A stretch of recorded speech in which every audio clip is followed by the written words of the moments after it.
আসসালামু আলাইকুম ওয়া রাহমাতুল্লাহি ওয়া বারাকাতুহু।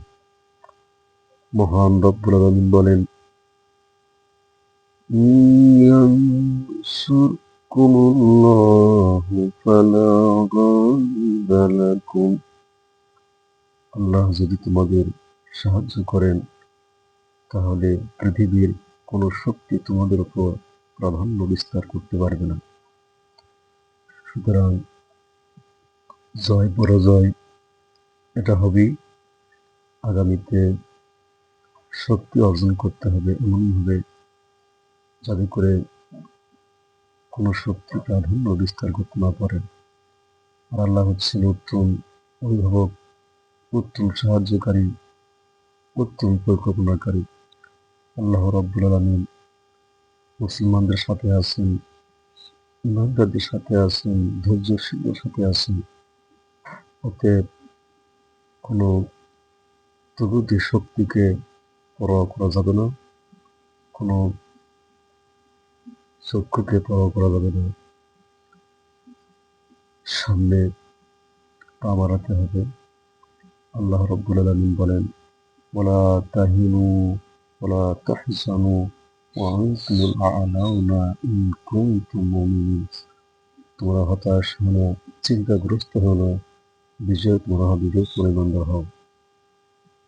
আল্লাহ তাআলার এই আয়াতের আলোকে আমরা এখনো পূর্ণাঙ্গ ইমানদার হতে পারিনি, যার কারণে বিজয় আমাদের আসতেছে না। সুতরাং বিজয় অর্জন করতে হলে অবশ্যই পূর্ণাঙ্গ মুমিন হতে হবে। আল্লাহর প্রতি পূর্ণ বিশ্বাস রাখতে হবে। আল্লাহ তাআলা বলেন, ইয়া আইয়ুহাল্লাযীনা আমানু আমিনু বিল্লাহি ওয়া রাসূলিহি। হে ইমানদারগণ, তোমরা আল্লাহর প্রতি মানো এবং রাসূলের প্রতি মানো। তাহলে এই আয়াতটা বোঝা গেল যে আল্লাহ ইমানদারগণকে ঈমান আনতে বলছেন তার উপর এবং তার রাসূলের উপর। আমরা তো আল্লাহর উপর ঈমান এনেছি, রাসূলের উপর ঈমান এনেছি, তারপর কেন বললেন ঈমান আনো? আমি আল্লাহর প্রতি বা আমার রাসূলের প্রতি। কারণ হলো আমাদেরকে নিষ্ঠা সহকারে আল্লাহর উপর ঈমান আনতে হবে।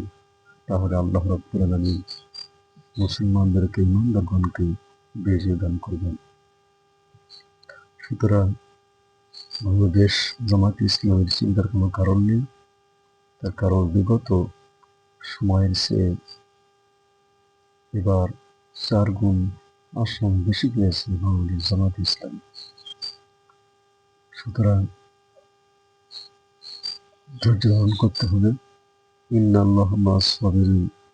আল্লাহ ধৈর্যশীলদের সাথে রয়েছেন। পূর্ণ উদ্যমে কাজ করতে হবে, দাওয়াতি কাজ করতে হবে এবং মানুষের মাঝে আরো ব্যাপকভাবে প্রচার করতে হবে। এজন্য আসুন আমরা আবার শক্তি সঞ্চয় করি, যাতে করে আগামীতে আর কোনো হার আমরা দেখতে চাই। আগামীতে বাংলাদেশ জামায়াতে ইসলামীকে এবং ইসলামী ছাত্র শিবিরকে এমনভাবে পরিকল্পনা করতে হবে, কৌশল অবলম্বন করতে হবে, যাতে বাতিলপন্থীরা, ব্যক্তিবাদীরা কোনো ক্রমেই তারা নির্বাচনী ফলাফল কারচুপি করতে না পারে। আসসালামু আলাইকুম ওয়া রাহমাতুল্লাহি ওয়া বারাকাতুহু।